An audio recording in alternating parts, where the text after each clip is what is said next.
बिस्मिल्लाहिर्रहमानिर्रहीम। First year accounting में हमारे पास बैंक रिकन्सिलेशन का टॉपिक इस वक्त कंटिन्यू है और बैंक रिकन्सिलेशन के इससे पहले वीडियो लेक्चर्स में हमने आपको इंट्रोडक्शन दिया और उसके बाद उसके कुछ की पॉइंट्स आपसे डिस्कस किए। आज हम उसका एक न्यूमेरिकल क्वेश्चन सॉल्व करने जा रहे हैं और ये न्यूमेरिकल क्वेश्चन आपकी जो टेक्स्ट बुक है, जो भी रेफरेंस बुक है, उससे लिया गया है। इलस्ट्रेशन 9.3 बुक का पेज नंबर 221। हम इस क्वेश्चन को सॉल्व कर रहे हैं ताकि इस बात का आपको अंदाज़ा हो सके कि बैंक रिकन्सिलेशन स्टेटमेंट में हम किस अंदाज से ट्रांजैक्शन को रिकॉर्ड करते हैं और किस तरीक़ेकार से उसकी ट्रीटमेंट की जाती है। मैं क्वेश्चन को रीड कर रहा हूँ, एक नज़र देख लीजिए। On December 31, 2008, the comparison of the cash book and bank statement of Messrs. Azim Sons, Hyderabad revealed the following information. कोई अजीम सन्स की कंपनी है, उन्होंने फॉलोइंग इन्फॉर्मेशन दी है जो भी बैंक स्टेटमेंट से रिलेटेड और कैश बुक से related. Balance as per bank statement 26 और balance as per cash book 26। फिर आगे कहते हैं कलेक्टेड बिल और जो भी ट्रांजेक्शन है। उसके बाद आखिर में बोलते हैं कि prepare bank reconciliation statement as on December 31, 2008 और record entries in the journal. तो अब सबसे पहले सवाल को शुरू करेंगे हम। जब भी शुरू करेंगे तो देखें ये फॉर्मेट है, वही हेड बनेगा इसका, कंपनी का नाम, बैंक रिकन्सिलेशन स्टेटमेंट और जिस टाइम पीरियड के लिए बन रहा है, serial number, particular, cash book का कॉलम, बैंक स्टेटमेंट का कॉलम, राइट। सबसे पहले हम यहाँ पर लिखेंगे बैलेंस एज पर, यानी बैलेंस कैश बुक का क्या है, बैंक स्टेटमेंट का क्या है, वो हम देख लेते हैं। क्वेश्चन में दिया हुआ है 26,000 और 26,000, ठीक है। ये हमने यहां पर सवाल की मुनासबत से पुट कर दिया। अब इसमें ट्रांजैक्शन जो लिखी जाती है इस स्टेटमेंट में ऐड और लेस करके लिखी जाती है। अब उसके दो तरीके कार हैं, या तो आप जो ट्रांजैक्शन आ रही है उसको एडजस्ट करते हुए लिखते जाएं। ऐड की ट्रांजैक्शन ऐड कर ली, टोटल लिख दिया, लेस की ट्रांजैक्शन लिखी, ऐड लेस, इस तरह से लिख दें। या पहले तमाम ऐड की ट्रांजैक्शन लें, फिर लेस की ट्रांजैक्शन लें, फिर इनका बैलेंस निकाल लें। तो हम एक मेथड फॉलो करते हैं, ये वाला, ऐड और कुछ छोड़कर लेस, राइट। यानी इसका मतलब है कि जो ऐड की ट्रांजैक्शन होंगी वो हम एक जगह पे ग्रुप कर देंगे, लेस की जो ट्रांजैक्शंस होंगी वो एक जगह पे ग्रुपिंग हो जाएगी, फिर उसके बाद उसकी टोटलिंग यहां पर आ जाएगी। देख लेते हैं हम। सबसे पहले क्या कहते हैं, बैलेंस दोनोदे दिए। उसके बाद तीसरी ट्रांजैक्शन में कहते हैं collected bill by bank on December 23 dishonoured. Dishonour का क्या मतलब होता है कि वो अमाउंट जो बैंक या वो बिल या वो चेक जो बैंक ने वापस कर दिया डिपॉजिट करने से, बैंक कहता है कि हम ये डिपॉजिट नहीं करेंगे, हम अपने पास नहीं रखेंगे, इसमें ये इशू आ रहा है, ठीक है। इसका मतलब ये है कि जब वो बिल वो आपसे कहते हैं कि कलेक्ट किया है, इसका मतलब क्या है कि पार्टी ने बिल रिसीवेबल की पेमेंट की है आपको, ठीक है। पार्टी ने पेमेंट कर दिया अब आपको। जब पार्टी ने पेमेंट करी और वो आपके पास आया तो आपने रिकॉर्ड कर लिया, हाँ भाई ये पार्टी ने पेमेंट कर दिया, पार्टी के नाम को यहाँ से क्रेडिट करके और बैंक को डेबिट कर दिया, क्योंकि बैंक में जमा कराने जा रहे हैं हम ये। जब बैंक में लेके गए आपने अपने पास रिकॉर्ड कर लिया ना, बैंक में लेके गए आप तो बैंक ने उसको वापस कर दिया।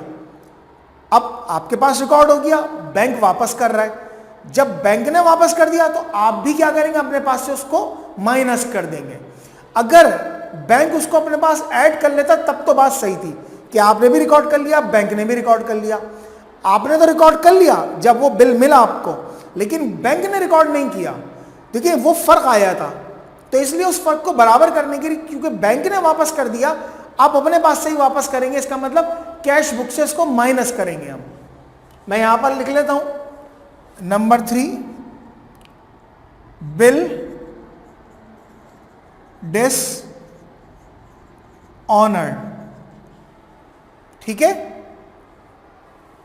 बिल डिसऑनर हुआ है 21250, 21250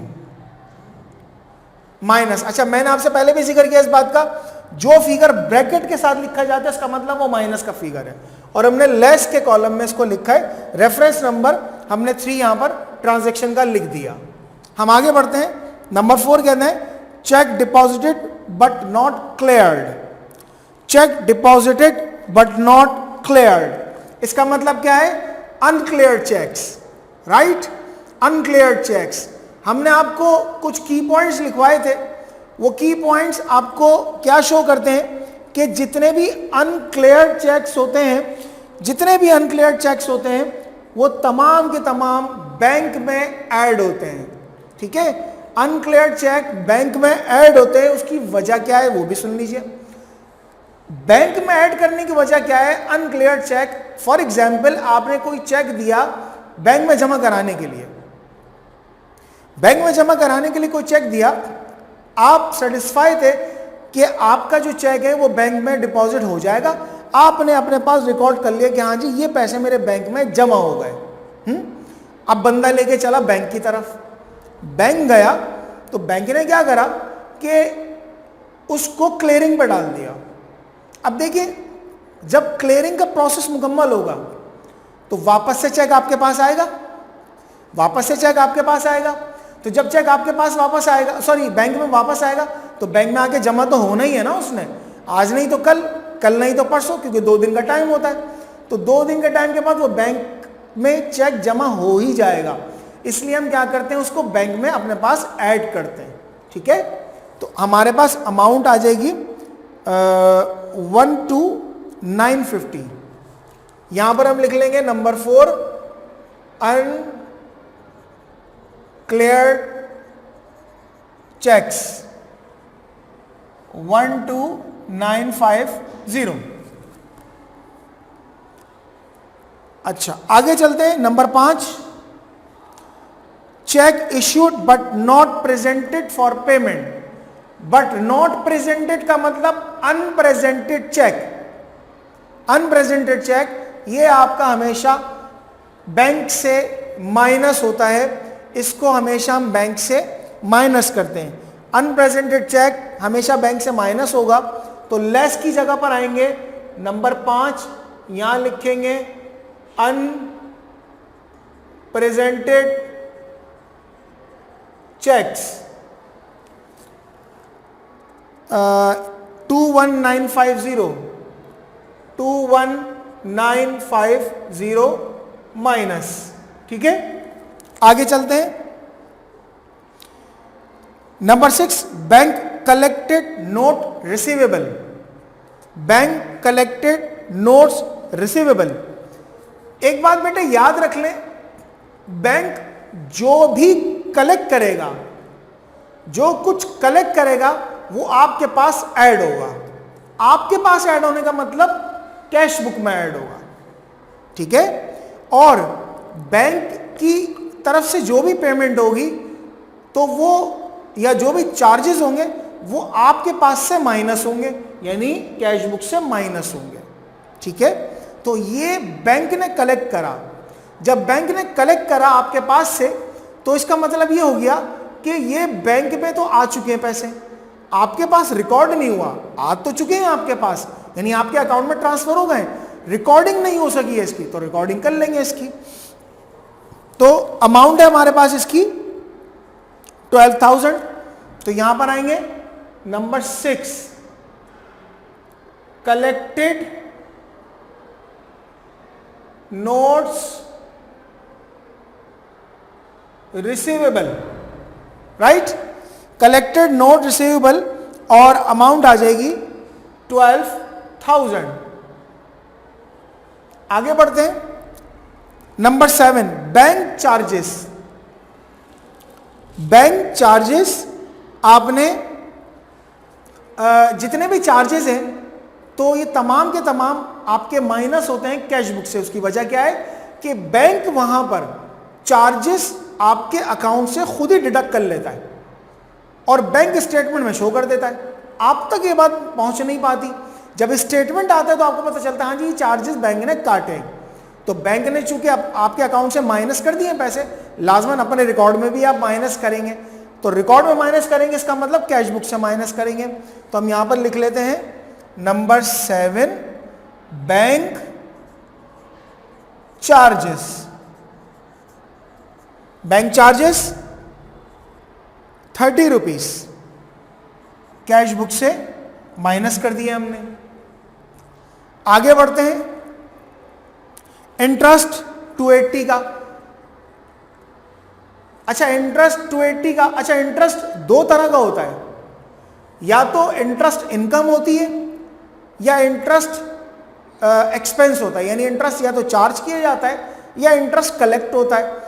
यहां पर उन्होंने वाजे नहीं किया हुआ, लेकिन यहां पर बहरहाल क्वेश्चन में मतलब यह है कि इंटरेस्ट जो है वो कलेक्ट हुआ है आपका, यानी इंटरेस्ट की इनकम जनरेट हुई है, बैंक ने पैसे जो है वो आपके अकाउंट में ट्रांसफर कर दिए हैं सूद के, तो बैंक के अकाउंट में तो ट्रांसफर हो गए, रिकॉर्ड में भी आ गए बैंक के, आपके रिकॉर्ड में नहीं आ सके तो अब आप अपने पास रिकॉर्ड कर लेंगे, यानी पैसे आए हैं तो उसको ऐड करेंगे अपने पास।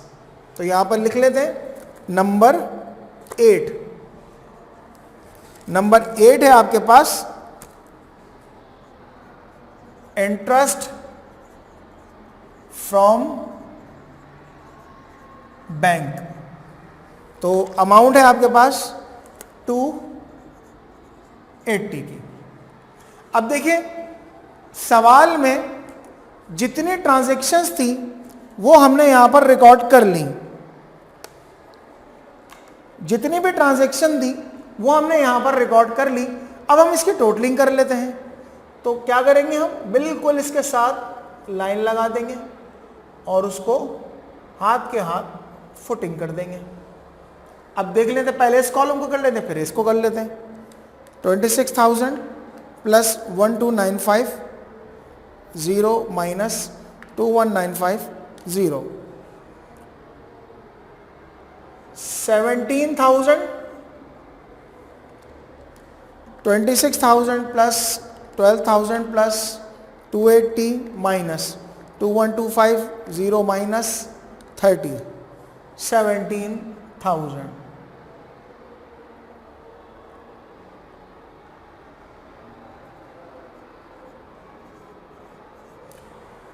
ठीक है, दोनों साइड इक्वल हो चुकी हैं, इसको हम नाम दे देंगे करेक्टेड बैलेंस। ठीक है जी, तो इस तरह हमारा ये टॉपिक का जो सवाल है, जो क्वेश्चन हमने चूज किया था वो मुकम्मल हो गया। अब ये बैंक रिकंसिलिएशन स्टेटमेंट बन गई है। अच्छा इस सवाल में एक अजीब बात यह है कि दोनों के बैलेंसेस बराबर थे फिर भी हमने बनाई। दरअसल सीखना है, हमने लर्न करना है। आमतौर पर ये दोनों बैलेंसेस अलग अलग होते हैं, सवाल में ये दोनों बैलेंसेस अलग अलग होंगे। अभी आगे हम सवालात करेंगे इंशाल्लाह तो आपको पता चलेगा। तो इस पर्टिकुलर क्वेश्चन में आपने खुद देखा कि ऐड की कुछ ट्रांजैक्शन है, कुछ लेस के ट्रांजैक्शन है। जो ऐड की ट्रांजैक्शन एक जगह पर है, चाहे वो बैंक की हो चाहे वो कैश बुक की हो। इसी तरह लेस की ट्रांजैक्शन चाहे वो बैंक की है या कैश बुक की है, एक जानिब है। तमाम फिगर्स को ऐड करा, इसमें से ये फिगर माइनस कर दिया, ये फिगर ऐड करा, ये माइनस कर दिया, तो जो फिगर आएगा वो यहां पर, दोनों को बराबर होना जरूरी है। यही वो रिकंसिलिएशन है जो कि आपने दरअसल की है, यही वो स्टेटमेंट है जिसके जरिए आपने इस रिकंसिलिएशन को फाइनलाइज किया है। तो इसलिए बैंक रिकंसिलिएशन स्टेटमेंट जब भी बनाते हैं हम कैश बुक और बैंक स्टेटमेंट का मवाजना करते हैं। ये कैश बुक और बैंक स्टेटमेंट दरअसल आपकी बराबर होनी चाहिए, इक्वल होनी चाहिए। तो आज की इस वीडियो लेक्चर में हमने इस बात को लर्न किया कि न्यूमेरिकल क्वेश्चन कैसे सॉल्व किया जाएगा। इंशाल्लाह अभी इसकी कुछ जनरल एंट्रीज बाकी हैं, वो हम अगली वीडियो में आपसे डिस्कस करेंगे। तो इंशाल्लाह अगली वीडियो में आपसे फिर मुलाकात होगी। अस्सलाम वालेकुम।